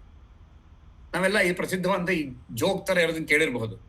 ನೋಡಿ, ಇವತ್ತು ನೀವು ಇದನ್ನೇನ್ ಮಾಡ್ತಿದ್ದೀರಿ, ಇದು ಬಹಳ ಇದಾಗತ್ತೆ ಜನರ ಮೇಲೆ. ಇದರಿಂದಾಗಿ ಇದೆಲ್ಲವೂ ಕೂಡ ಒಟ್ಟು ನಮ್ಮ ಸಮಾಜಕ್ಕೆ ಇದಾಗತ್ತೆ. ಅಂದ್ರೆ ಏನಾಗತ್ತೆ, ಕೊನೆಗೆ ಏನೂ ಇಲ್ಲ. ಇದು ಎಲ್ಲ ಒಂದ್ ಕಡೆ ಅನರ್ಥವಾದ ಅಬದ್ಧವಾದಂತಹ ಮಾತು ಆಗತ್ತೆ. ಅವ್ರಿಗೆ ಶಬ್ದಗಳು ಸಿಗ್ತಾ ಇಲ್ಲ. ಪ್ರೊಫೆಸರ್ ಕೃಷ್ಣೇಗೌಡ ಮೈಸೂರು ಹೇಳ್ತಿರ್ತಾರೆ, ಅವ್ರಿಗೆ ಸಪ್ಲೈ ಇಲ್ಲ ಅಲ್ಲ, ಒಳಗಡೆನೆ ಖಾಲಿ ಅನ್ನೋ ವಿಷಯ ಬೈತಾರೋ. ಈ ತರಹ ಮಾತಾಡೋದಲ್ಲ, ಸ್ಪಷ್ಟವಾದಂತಹ ಮಾತುಗಳನ್ನ ಮುಂಚೆ ಆಲೋಚನೆ ಮಾಡಿ ಮಾತನಾಡಬೇಕು. ರೈಲು ಹೊರಟ್ಬಿಡುತ್ತೆ, ಮಾತು ಮುಗಿಸ್ಬಿಡ್ಬೇಕು ಅನ್ನೋಂಥದ್ದು ಏನಿಲ್ವೇ ಇಲ್ಲ. ನಮ್ಮ ಸಮಯ ತಗೊಳ್ಬೇಕು. ನಮ್ಮ ಸಮಯ ಅಂದಷ್ಟು ಅರ್ಧ ಗಂಟೆ ಕಾಲ್ ಗಂಟೆ ಅಲ್ವೇ ಇಲ್ಲ. ಪೂರ್ಣ ಆಲೋಚನೆ ಮಾಡಿ ಇಷ್ಟು ಶಬ್ದಗಳನ್ನು ಹೀಗೆ ಆಡಬೇಕು ಅನ್ನೋದು ನಿಶ್ಚಯ ಮಾಡಿಕೊಂಡು ಮಾತನಾಡುವಂಥದ್ದಾಗಬೇಕು. ಇನ್ ಕೆಲವರು ಮಾತನಾಡಬೇಕಾದ್ರೆ ಹೇಳುವಂತಹ ಧಾವಂತದಲ್ಲಿ ಬಹಳ ಬೇಗ ಬೇಗ ಹೇಳ್ಬಿಡೋದು. ಅದೇನಾಗ್ಬಿಡುತ್ತೆ ಅಂದ್ರೆ ಇದ್ದಕ್ಕಿದ್ದಂಗೆ ಹೇಳ್ಬಿಟ್ರೆ ಏನ್ ತೊಂದರೆ ಆಗ್ಬಿಡುತ್ತೆ ಅಂದ್ರೆ ತೊಂದರೆ ಆಗತ್ತೆ ಅಂತ ಅವ್ರು ಅರ್ಥ ಮಾಡ್ಕೊಳ್ಳೋಕೆ ಈ ತರಹ ಮಾತಾಡ್ತಾ ಹೋದ್ರೆ ಬೇರೆಯವರು ಅದನ್ನ ಫಾಲೋ ಮಾಡೋದು ತುಂಬಾ ಸಮಯ ತಗೋತಾರೆ. ಹಾಗಾದ್ರೆ ಅದನ್ನ ನಿಧಾನವಾಗಿ ಮಾತನಾಡಬೇಕು ಅಂತಲ್ಲ, ನಾವು ಮಾತನಾಡುವಾಗ ಅದು ಈ ತರಹ ಗ್ಯಾಪ್ ಕೊಡ್ಬೇಕು ಅಂತನೂ ಇಲ್ಲ, ಒಂದು ಸಮಾನವಾದಂತಹ ಒಂದು ವೇಗದಲ್ಲಿ ಇದನ್ನ ಮಾತನಾಡೋದಾಗಬೇಕು. ಇನ್ ಕೆಲವರಿಗೆ ಮಾತನಾಡಬೇಕಾದ್ರೆ ಬಾಯಿಯಿಂದ ಹೊರಗೆ ಆ ಎಂಜಲು ಲಾಲಾರಸ ಹೊರಗೆ ಬರೋದು ಕಾಣಿಸುತ್ತೆ, ಅದೂ ಆಗ್ಬಾರ್ದು. ಅದಕ್ಕೂ ಸಹ ಒಂದು ನಿಯಂತ್ರಣ ಇರಬೇಕು ಅಂತ ಹೇಳುವುದು. ಇನ್ ಕೆಲವರು ದೇ ಜಸ್ಟ್ ಬ್ಲಾಬರ್, ಅಂದ್ರೆ ಬಾಯಿಗೆ ಬಂದು ಹೇಳ್ತಾ ಇರ್ತಾರೆ, ಅರ್ಥವಿರಲ್ಲ ಏನಿರಲ್ಲ ಅದಕ್ಕೆ. ನಮ್ ಕೆಲವು ರಾಜಕಾರಣಿಗಳು ಎಷ್ಟು ಚೆನ್ನಾಗಿ ಮಾತನಾಡ್ತಾರೆ ಅಂದ್ರೆ, ಅವ್ರು 10 ನಿಮಿಷ ಮಾತನಾಡಿದ್ರೆ ಅವ್ರ ಮಾತಿನ ಸಾರ ಇರೋದು 2 ಲೈನು ಅಥವಾ 1 ಲೈನು. ಅದಕ್ಕೋಸ್ಕರವಾಗಿ ಮಾತಿನ ಮೇಲೆ ಹಿಡಿತ ಇರಬೇಕು ಅನ್ನೋದು ಗೊತ್ತಿರಬೇಕು. ಎಂತಹ ಮಾತುಗಳನ್ನ ಆಡಬೇಕು ಅಂತ ಈಗಾಗಲೇ ಗೊತ್ತಿರೋದ್ರಿಂದಾಗಿ ಮುಂದೆ ಏನು ಅನ್ನೋದನ್ನು ಸುಭಾಷಿತದ ಮೂಲಕವಾಗಿ ನಾವು ತಿಳ್ಕೊಳ್ತಾ ಹೋಗೋಣಂತೆ. ಮುಂದಿನ ದಿನಗಳಲ್ಲಿ ಇನ್ನೂ ಬೇರೆ ಬೇರೆ ತರಹದ ಮಾತುಗಳೇನ್ ಬರ್ತವೆ ಇವಷ್ಟನ್ನು ಕೂಡ ತಿಳ್ಕೊಳ್ಳೋ ಪ್ರಯತ್ನವನ್ನ ಮಾಡೋಣಂತೆ. ಈಗ ಸುಭಾಷಿತ. ಗೀತಾ ಭಗಿನಿ. ನಮಸ್ಸರ್ವೇಭ್ಯಃ. ಅದ್ಯತನಂ ಸುಭಾಷಿತಂ. ಪ್ರಾರಭ್ಯತೆ ನ ಖಲು ವಿಘ್ನಭಯೇನ ನೀಚೈಃ. ಪ್ರಾರಭ್ಯತೆ ನ ಖಲು ವಿಘ್ನಭಯೇನ ನೀಚೈಃ. ಪ್ರಾರಭ್ಯ ವಿಘ್ನವಿಹಿತಾ ವಿರಮಂತಿ ಮಧ್ಯಾಃ. ಪ್ರಾರಭ್ಯ ವಿಘ್ನವಿಹತಾ ವಿರಮಂತಿ ಮಧ್ಯಾಃ. ವಿಘ್ನೈಃ ಪುನಃ ಪುನರಪಿ ಪ್ರತಿಹನ್ಯಮಾನಾಃ. ವಿಘ್ನೈಃ ಪುನಃ ಪುನರಪಿ ಪ್ರತಿಹನ್ಯಮಾನಾಃ. ಆರಬ್ಧಂ ಉತ್ತಮಜನಾಃ ನ ಪರಿತ್ಯಜಂತಿ. ಆರಬ್ಧಂ ಉತ್ತಮಜನಾಃ ನ ಪರಿತ್ಯಜಂತಿ. ಪ್ರಾರಭ್ಯತೆ ನ ಖಲು ವಿಘ್ನಭಯೇನ ನೀಚೈಃ. ಪ್ರಾರಭ್ಯತೆ ನ ಖಲು ವಿಘ್ನಭಯೇನ ನೀಚೈಃ. ಪ್ರಾರಭ್ಯ ವಿಘ್ನವಿಹಿತಾ ವಿರಮಂತಿ ಮಧ್ಯಾಃ. ಪ್ರಾರಭ್ಯ ವಿಘ್ನವಿಹಿತಾ ವಿರಮಂತಿ ಮಧ್ಯಾಃ. ವಿಘ್ನೈಃ ಪುನಃ ಪುನರಪಿ ಪ್ರತಿಹನ್ಯಮಾನಾಃ. ವಿಘ್ನೈಃ ಪುನಃ ಪುನರಪಿ ಪ್ರತಿಹನ್ಯಮಾನಾಃ. ಆರಬ್ಧಂ ಉತ್ತಮಜನಾಃ ನ ಪರಿತ್ಯಜಂತಿ. आरब्धम् उत्तमजनाः न परित्यजन्ति. ಅಧಮರಾದವರು ಈ ಕಾರ್ಯದಲ್ಲಿ ವಿಘ್ನಗಳು ಬರಬಹುದು ಅಂತ ಅಂದುಕೊಂಡು ಒಳ್ಳೆಯ ಕೆಲಸವನ್ನು ಆರಂಭಿಸುವುದೇ ಇಲ್ಲ.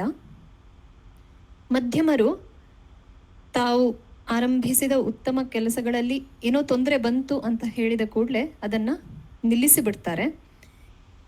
ಆದರೆ ಉತ್ತಮರು ತಾವು ಹಿಡಿದ ಉತ್ತಮ ಕಾರ್ಯವನ್ನು ತೊಂದರೆಗಳಿಂದ ಹೊಡೆಯಲ್ಪಟ್ಟರೂ ಕೂಡ ಮತ್ತೆ ಮತ್ತೆ ಅವರಿಗೆ ವಿಘ್ನಗಳು ಬಂದರೂ ಕೂಡ ಅದನ್ನು ಬಿಡುವುದಿಲ್ಲ ಅಂತ ಈ ಸುಭಾಷಿತದ ಅರ್ಥ. ಲೋಕೆ ತ್ರಿವಿಧಾಃ ಜನಾಃ ಭವಂತಿ, ಅಧಮಃ ಮಧ್ಯಮಃ ಉತ್ತಮಃ ಚ ಇತಿ. ಏತತ್ ಕಾರ್ಯಾರಂಭೆ ವಿಘ್ನಾಃ ಆಪತೇಯುಃ, ಫಲಾನಿ ಸಿದ್ಧಾನಿ ನ ಭವೇಯುಃ, ಕದಾಚಿತ್ ಅನರ್ಥಾಃ ಅಪಿ ಸಂಭವೇಯುಃ. ಅತಃ ತೂಷ್ಣೀಂ ಭಾವಃ ಉಚಿತಃ, ಕಾರ್ಯಾರಂಭಃ ಏವ ಮಾಸ್ತು ಇತಿ ಚಿಂತಯನ್ ಯಃ ಕಾರ್ಯಂ ಏವ ನ ಆರಭತೆ ಸಹ ಅಧಮಃ. ಕಶ್ಚಿತ್ ಸಹಸಾ ಕಾರ್ಯಸ್ಯ ಆರಂಭಂ ಕರೋತಿ, ದ್ವಿತ್ರಾಣಿ ಪದಾನಿ ಅಪಿ ಅಗ್ರೆ ನ್ಯಸ್ಯತಿ, ತದಾ ವಿಘ್ನಂ ಅನುಭವತಿ, ಅಪವಾದಂ ವಾ ಶೃಣೋತಿ. ಹತಾಶಃ ಸನ್ ಕಾರ್ಯಂ ಏವ ತ್ಯಜತಿ ಅಥವಾ ಸ್ಥಗಯತಿ. ಏಷಃ ಮಧ್ಯಮಃ ಭವಿತುಮರ್ಹತಿ. ವಿಘ್ನಾಃ ಪುನಃ ಪುನಃ ಶಿರಸಿ ಆಪತಂತಿ, ವಿಘ್ನಸಮೂಹಾದಪಿ ಅಭೀತಃ ಸನ್ ಯಃ ಕಾರ್ಯಸ್ಯ ಪಾರಂಗಚ್ಚತಿ ಏಷಃ ಉತ್ತಮಃ. ಭಗೀರಥಃ ಅತ್ರ ದೃಷ್ಟಾಂತಃ. ಭಗೀರಥಃ ಗಂಗಾಂ ಭೂಲೋಕದ್ವಾರ ಪಾತಾಳಂ ಆನೇತುಂ ಪ್ರಥಮಂ ಬ್ರಹ್ಮಾಣಂ ಉದ್ದಿಶ್ಯ ತಪಃ ಚರತಿ. ಅನಂತರಂ ಗಂಗಾಂ ಧರ್ತುಂ ಈಶ್ವರಂ ಉದ್ದಿಶ್ಯ ಬಹೂನಿ ವರ್ಷಾಣಿ ತಪಃ ಚರತಿ. ಸ್ವರ್ಗಾತ್ ಪತಂತಿ ಗಂಗಾ ಶಿವಸ್ಯ ಜಟಾಯಾಂ ವಿಲೀನಾ. ಪುನಃ ಅಪಿ ಈಶ್ವರಂ ಪ್ರತಿ ತಪಃ ಚರತಿ. ಜಟಾತಃ ಆಗಚ್ಚಂತೀಂ ಗಂಗಾಂ ಜಹ್ನು ಮಹರ್ಷಿಃ ಪೀತವಾನ್.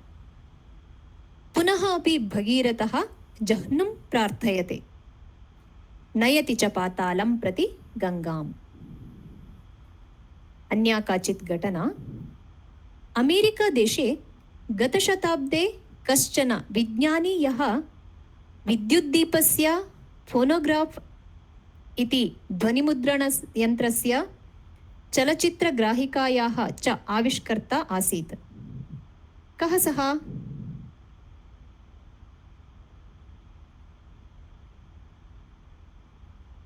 ಥಾಮಸ್ ಆಲ್ವಾ ಎಡಿಸನ್ ವರ್ಯಃ. तस्य 67तमे वयसि घटिता घटना एषा. 1419 वर्षे डिसेम्बर मासस्य 10मे दिनाङ्के सायङ्काले 5:30 न्यूजर्सी मध्ये तस्य यन्त्रागारे महान् स्फोटः जातः. अग्निज्वालाः सर्वं कुर्वत्यः आसन्. सः पुत्रं प्रति हसन् एव उक्तवान्, भवतः मातरं तस्याः सखीः च आनयतु. एतादृशीं बृहदग्निज्वालां ताः जीवने न कदापि द्रष्टुं शक्नुवन्ति इति. 2 घण्टाभ्यन्तरे यन्त्रागारस्य बहुभागः तस्य संशोधनकेन्द्रं च भस्मीभूतम्. परेद्यवि यन्त्रागारस्य कर्मकरान् आहूय वयं पुरातनानि सर्वाणि अवकराणि निष्कासितवन्तः. इदानीं नूतनानि उत्तमानि च वस्तूनि उत्पादनीयानि इति हसन् एव उक्तवान्. न कोऽपि कर्मकरः उद्योगात् निष्कासितः. 3 सप्ताहाभ्यन्तरे कार्यागारः पुनर्निर्मितः. वर्षचतुष्टये अत्यधिकलाभः अपि सम्पादितः। अतः एव कन्नडभाषायाम् उच्यते ताळिदवनु बाळियानु इति।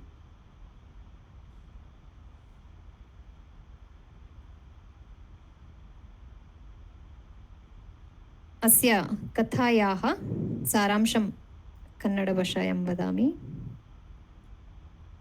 ಲೋಕದಲ್ಲಿ 3 ವಿಧವಾದ ಜನರಿರ್ತಾರೆ, ಅಧಮ, ಮಧ್ಯಮ, ಉತ್ತಮ ಅಂತ. ವಿಘ್ನಗಳು ಬರಬಹುದು ಅಥವಾ ಫಲವು ಸಿದ್ಧಿಸದೇ ಇರಬಹುದು ಅಥವಾ ಯಾವುದಾದ್ರೂ ಅನರ್ಥ ಉಂಟಾಗಬಹುದು ಅಂತ ಹೇಳಿ ಸುಮ್ಮನೆ ಕೂತ್ಕೊಂಡು ಕೆಲಸವನ್ನೇ ಪ್ರಾರಂಭಿಸದ ಇರುವವರು ಅಧಮರು. ಕೆಲವರು ಕಾರ್ಯವನ್ನ ಆರಂಭಿಸ್ತಾರೆ, ಒಂದೆರಡು ಹೆಜ್ಜೆಗಳನ್ನು ಮುಂದಿಡುತ್ತಾರೆ, ಆದರೆ ವಿಘ್ನಗಳನ್ನು ಅನುಭವಿಸಿದಾಗ ಅಪವಾದವನ್ನು ಕೇಳಿಯೋ ಆ ಕಾರ್ಯವನ್ನು ಅಲ್ಲೇ ನಿಲ್ಲಿಸುತ್ತಾರೆ. ಅಂತಹವರು ಮಧ್ಯಮರು. ಆದರೆ ವಿಘ್ನಗಳು ಮತ್ತೆ ಮತ್ತೆ, ತೊಂದರೆಗಳು ಮತ್ತೆ ಮತ್ತೆ ಬಂದರೂ ಕೂಡ ಹಿಡಿದ ಕಾರ್ಯವನ್ನು ಯಾರು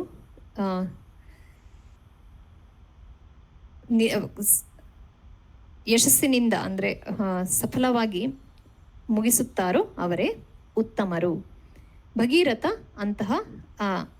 ಭಗೀರಥ ಅದಕ್ಕೊಂದು ದೃಷ್ಟಾಂತ.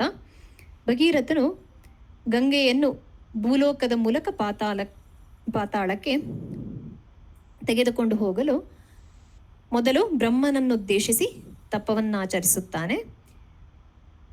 ಆಮೇಲೆ ಗಂಗೆಯನ್ನ, ಅಷ್ಟು ರಭಸವಾಗಿ ಹರಿಯುವ ಗಂಗೆಯನ್ನು ಹಿಡಿದುಕೊಳ್ಳಲು ಈಶ್ವರನನ್ನು ಪ್ರಾರ್ಥಿಸುತ್ತಾನೆ. ಅದಕ್ಕೋಸ್ಕರ ಬಹಳ ವರ್ಷ ಕಾಲ ತಪಸ್ಸನ್ನು ಆಚರಿಸುತ್ತಾನೆ. ಆದರೆ ಗಂಗೆ ಈಶ್ವರನ ಜಟೆಯಲ್ಲೇ ಹುದುಗಿ ಬಿಡ್ತಾಳೆ. ಪುನಃ ಈಶ್ವರನನ್ನ ಕುರಿತು ಮತ್ತೆ ತಪಸ್ಸನ್ನ ಮಾಡ್ತಾನೆ ಬಹು ವರ್ಷಗಳ ಕಾಲ. ಆಮೇಲೆ ಗಂಗೆಯು ಶಿವನ ಜಟೆಯಿಂದ ಹೊರಗೆ ಹರಿದು ಬರಬೇಕಾದ್ರೆ ಜಹ್ನು ಮಹರ್ಷಿ ಅವಳನ್ನ, ಅಂದ್ರೆ ಗಂಗೆಯ ನೀರನ್ನ ಕುಡಿದು ಬಿಡ್ತಾನೆ. ಪುನಃ ಭಗೀರಥ ಜಹ್ನುವನ್ನ ಪ್ರಾರ್ಥಿಸ್ತಾನೆ. ಆಮೇಲೆ ಪಾತಾಳಕ್ಕೆ ಕರೆದುಕೊಂಡು ಹೋಗ್ತಾನೆ ತನ್ನ ಪೂರ್ವಜರ ಉದ್ಧಾರಕ್ಕಾಗಿ. ಈ ಕಥೆ ನಾವು ರಾಮಾಯಣದಲ್ಲಿ, ಪುರಾಣಗಳಲ್ಲಿ ಕೇಳಿ ಅರಿತಿದ್ದೇವೆ. ಇಲ್ಲಿ ಭಗೀರಥನ ಪ್ರಯತ್ನ ಮತ್ತಷ್ಟು ವಿಘ್ನಗಳು ಬಂದಾಗ ಎದೆಗುಂದದೆ ಸತತವಾಗಿ ಪ್ರಯತ್ನಪಟ್ಟು ಗಂಗೆಯನ್ನ ಪಾತಾಳಕ್ಕೆ ಕರೆದುಕೊಂಡು ಹೋದಂತಹ ಕಥೆ ಹೇಳಿದೆ. ಇನ್ನೊಂದು ಉದಾಹರಣೆ, ಅಮೆರಿಕ ದೇಶದ ಕಳೆದ ಶತಮಾನದ ಒಬ್ಬ ವಿಜ್ಞಾನಿ, ವಿದ್ಯುದೀಪವನ್ನು ಆವಿಷ್ಕರಿಸಿದವನು. ಫೋನೋಗ್ರಾಫ್ ಅನ್ನುವಂತಹ ಧ್ವನಿ ಮುದ್ರಣ ಯಂತ್ರವನ್ನು ಆಮೇಲೆ ಚಲಚಿತ್ರವನ್ನು ಸೆರೆ ಹಿಡಿಯಬಲ್ಲಂತಹ ಕ್ಯಾಮರಾವನ್ನು ಆವಿಷ್ಕರಿಸಿದಂತಹ ವಿಜ್ಞಾನಿ ಅವರೇ ಥಾಮಸ್ ಆಲ್ವಾ ಎಡಿಸನ್ ಅವರು. ಅವರ 67ನೇ ವಯಸ್ಸಿನಲ್ಲಿ ನಡೆದಂತಹ ಒಂದು ಘಟನೆ. 1914ನೇ ವರ್ಷದ ಡಿಸೆಂಬರ್ ತಿಂಗಳ 10ನೇ ದಿನಾಂಕದ ಸಾಯಂಕಾಲ 5:30 ಹೊತ್ತಿಗೆ ನ್ಯೂಜೆರ್ಸಿಯಲ್ಲಿರುವಂತಹ ಅವರ ಕಾರ್ಖಾನೆಯಲ್ಲಿ ಒಂದು ದೊಡ್ಡ ಸ್ಫೋಟವಾಗುತ್ತದೆ. ಅಗ್ನಿ ಜ್ವಾಲೆ ಎಲ್ಲ ಕಡೆ ಹರಡಿಕೊಂಡು ಎಲ್ಲದನ್ನು ಭಸ್ಮ ಮಾಡ್ತಾ ಇರುತ್ತೆ. ಆಗ ಅವರು ನಗುತ್ತಲೇ ತಮ್ಮ ಮಗನ ಹತ್ರ ಹೇಳ್ತಾರೆ, ಹೋಗಿ ನಿನ್ನ ಅಮ್ಮನನ್ನು ಅವಳ ಸಖಿಯರನ್ನು ಕರ್ಕೊಂಡು ಬಾ, ಯಾಕಂದ್ರೆ ಅವರು ಇಂತಹ ದೊಡ್ಡ ಅಗ್ನಿ ಜ್ವಾಲೆಯನ್ನ ತಮ್ಮ ಜೀವಮಾನದಲ್ಲಿ ಇನ್ನು ನೋಡ್ಲಿಕ್ಕೆ ಸಾಧ್ಯ ಆಗ್ಲಿಕ್ಕಿಲ್ಲ. ಈ ಅಗ್ನಿ ಜ್ವಾಲೆಯನ್ನ ನೋಡು ಎಷ್ಟು ದೊಡ್ಡದಾಗಿ ಉರಿತಾ ಇದೆ ಅಂತ ಹೇಳಿ. ಅವರಿಗೆ ಆದಂತಹ ಆತಂಕವನ್ನು, ಹತಾಶೆಯನ್ನು ಅವ್ರು ತೋರ್ಪಡಿಸ್ಲಿಲ್ಲ, ಅದನ್ನ ಒಂದು ಹಾಸ್ಯ ರೂಪವಾಗಿ ತೆಗೆದುಕೊಂಡ್ರು. ಆಮೇಲೆ 3-4 ಗಂಟೆಗಳ ಕಾಲದಲ್ಲಿ ಅವರ ಕಾರ್ಖಾನೆಯ ಬಹುಭಾಗ ಭಸ್ಮವಾಗಿತ್ತು. ಸಂಶೋಧನಾ ಕೇಂದ್ರವೂ ಭಸ್ಮವಾಗಿತ್ತು. ಮರು ದಿವಸ ಯಂತ್ರಾಗಾರದ ಕೆಲಸಗಾರರನ್ನೆಲ್ಲ ಕರೆದು ನಾವು ನಮ್ಮ ತಪ್ಪುಗಳನ್ನು ನಮ್ಮ ಪುರಾತನವಾದಂತಹ ಕಸವನ್ನೆಲ್ಲ ನಾವು ತೊಲಗಿಸಿದ್ದೇವೆ, ನಾವೆಲ್ಲ ಅದನ್ನೆಲ್ಲ ದೂರ ಮಾಡಿ ಆಯಿತು ನಿನ್ನೆಗೆ. ಇನ್ನು ನಾವು ಮತ್ತೆ ಪುನಃ ಹೊಸ ವಸ್ತುಗಳನ್ನು, ಉತ್ತಮ ವಸ್ತುಗಳನ್ನು ಉತ್ಪಾದಿಸಬೇಕು ಅಂತ ನಗುತ್ತಲೇ ಹೇಳಿದ್ರಂತೆ. ಈ ರೀತಿ ಯಾವುದಾದ್ರೂ ಸಮಸ್ಯೆ, ಜೀವನದಲ್ಲಿ ಸಮಸ್ಯೆ ಬರುವುದು ಸಹಜ. ಅದನ್ನ ಆಮೇಲೆ ಯಾವುದೇ ಕೆಲಸಗಾರರನ್ನು ಅವರು ಉದ್ಯೋಗದಿಂದ ತೆಗೆಯಲಿಲ್ಲ. ಮರುದಿನವೇ ಕಾರ್ಯವನ್ನು ಆರಂಭಿಸಿ 3 ವಾರಗಳೊಳಗೆ ಮತ್ತೆ ಕಾರ್ಖಾನೆಯನ್ನು ಪುನರ್ನಿರ್ಮಿಸಿ 4 ವರ್ಷಗಳೊಳಗೆ ಅತ್ಯಧಿಕ ಲಾಭವನ್ನು ಸಂಪಾದಿಸಿದ್ರು. ಆದ್ರಿಂದಲೇ ಕನ್ನಡ ಭಾಷೆಯಲ್ಲಿ ಹೇಳ್ತಾರೆ, ತಾಳಿದವನು ಬಾಳಿಯಾನು ಅಂತ. ಜೀವನದಲ್ಲಿ ವಿಘ್ನಗಳು ಬರುವುದು ಸಹಜ. ಇದನ್ನ ಸಮಸ್ಯೆಗಳು ಬಂದಾಗ ಪರಿಹರಿಸಲಿಕ್ಕೆ ಇರುವಂತಹ 3 ದಾರಿಗಳು. ಒಂದು ಅಧಮ ದಾರಿ, ಅಂದರೆ ಅಧಮ ಮಾರ್ಗ ಯಾವುದು ಅಂತ ಹೇಳಿದ್ರೆ ಸಮಸ್ಯೆಯಿಂದ ಪಲಾಯನ ಮಾಡುವುದು ಅಥವಾ ಆತ್ಮಹತ್ಯೆ, ಇಂಥದ್ದು. ಸರ್ ಈಗ ಹೇಳಿದ್ರಷ್ಟೇ, ಇದು ಒಳ್ಳೆಯ ಮಾರ್ಗ ಅಲ್ಲ. ಅಧಮ ಮಾರ್ಗ ನೀಚ ಮಾರ್ಗ. ಮಧ್ಯಮ ಮಾರ್ಗ, ಆ ಸಮಸ್ಯೆಯನ್ನು ಬೈತಾ ತನ್ನ ದುರಾದೃಷ್ಟವನ್ನು ನಿಂದಿಸ್ತಾ ದೇವರನ್ನು ಬೈತಾ ಕಾಲ ಕಳೆಯೋದು, ಅದು ಎರಡನೆಯ ಮಾರ್ಗ, ಅದು ಮಧ್ಯಮ ಮಾರ್ಗ. ಉತ್ತಮ ಮಾರ್ಗ, ಆ ಸಮಸ್ಯೆ ಮತ್ತೆ ಪುನರಾವರ್ತಿಸದಂತೆ ಅದಕ್ಕಿರುವಂತಹ ವ್ಯವಸ್ಥೆಯನ್ನು ಮಾಡಿ ಮತ್ತೆ ಪರಿಹಾರದ ಕಾರ್ಯದಲ್ಲಿ ತೊಡಗಿ ಜೀವನವನ್ನು ಆನಂದದಿಂದ ಕಳೆಯುವುದು ಅಂತ ಅದಕ್ಕೋಸ್ಕರವೇ ಹೇಳಿದ್ದಾರೆ. ಪ್ರಾರಭ್ಯತೇನ ಖಲು ವಿಘ್ನಭಯೇನ ನೀಚೈಃ ಪ್ರಾರಭ್ಯ ವಿಘ್ನವಿಹಿತಾ ವಿರಮಂತಿ ಮಧ್ಯಾಃ ವಿಘ್ನೈಃ ಪುನಃ ಪುನರಪಿ ಪ್ರತಿಹನ್ಯಮಾನಾಃ ಆರಬ್ಧಂ ಉತ್ತಮ ಜನಾಃ ನ ಪರಿತ್ಯಜಂತಿ. ಧನ್ಯವಾದ.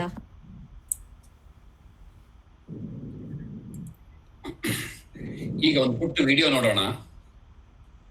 ಇತ್ತೀಚೆಗೆ ನಮ್ಮ ದೇಶದಲ್ಲಿ ಹೊಸದಾಗಿ ಕೋವ್ಯಾಕ್ಸಿನ್ ಇದನ್ನ ಬಿಡುಗಡೆ ಮಾಡಿದಾಗ ತುಂಬಾ ಜನ ಅದ್ರ ಬಗ್ಗೆ ಬಹಳ ನಕಾರಾತ್ಮಕವಾದ ಚಿಂತನೆಗಳನ್ನ ಕೊಟ್ಟಿದ್ದಾರೆ. ನಮ್ಮಲ್ಲೂ ಕೂಡ ಬೇಡದಂತಹ ಭಯಗಳನ್ನ ಮೂಡಿಸ್ತಾ ಇದ್ದಾರೆ. ಅದೇ ಜಗತ್ತು ಭಾರತವನ್ನು ಹೇಗೆ ನೋಡುತ್ತೆ ಅನ್ನುವಂತಹ ಒಂದು ಪುಟ್ಟ ವಿಡಿಯೋ ನೋಡ್ಕೊಂಡು ಬರೋಣ. 2 ನಿಮಿಷ 47 ಸೆಕೆಂಡ್ ಇರ್ತಕ್ಕಂಥದ್ದು.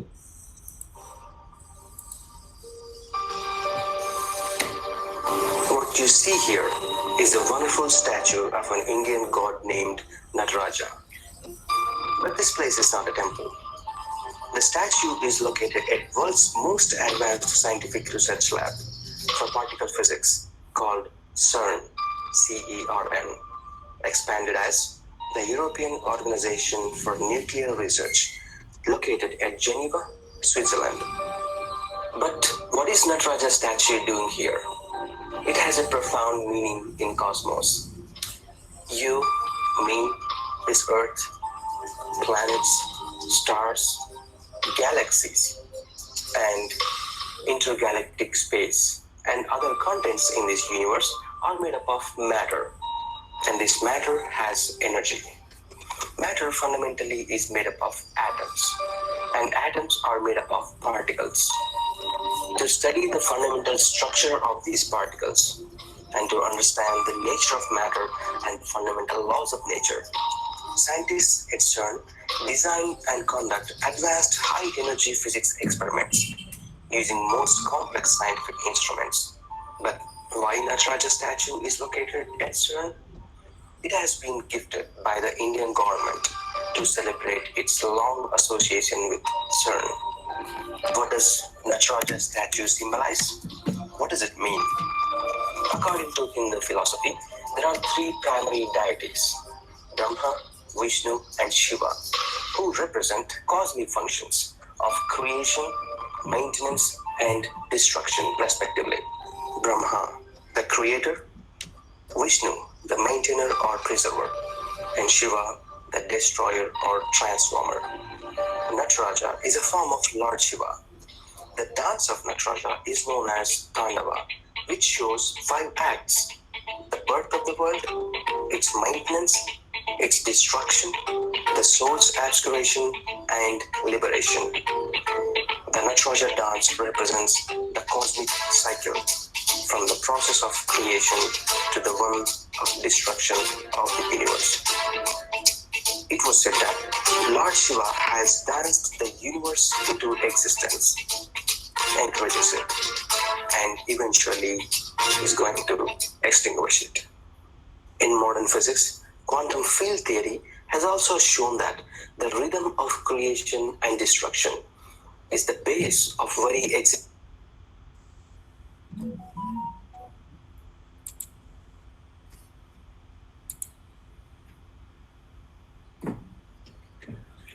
ಇದು ಭಾರತೀಯರಿಗೆ ಗೊತ್ತಿಲ್ಲದೆ ಇರತಕ್ಕಂಥ, ವಿದೇಶಿಯರಿಗೆ ಗೊತ್ತಿರ್ತಕ್ಕಂಥ ಒಂದು ಅಂಶ. ನಾವು ಇದರ ಬಗ್ಗೆ ಮುಂದಿನ ದಿನಗಳಲ್ಲಿ ಇನ್ನಷ್ಟು ಹೆಚ್ಚು ತಿಳ್ಕೊಳ್ಳೋ ಪ್ರಯತ್ನವನ್ನ ಮಾಡೋಣ. ಈಗ ಶಾಂತಿ ಮಂತ್ರವನ್ನ ಹೇಳಿ ಕಾರ್ಯಕ್ರಮ ಮುಗಿಸಬಹುದು ಅಂತ ಅನ್ಕೊಳ್ತೀನಿ.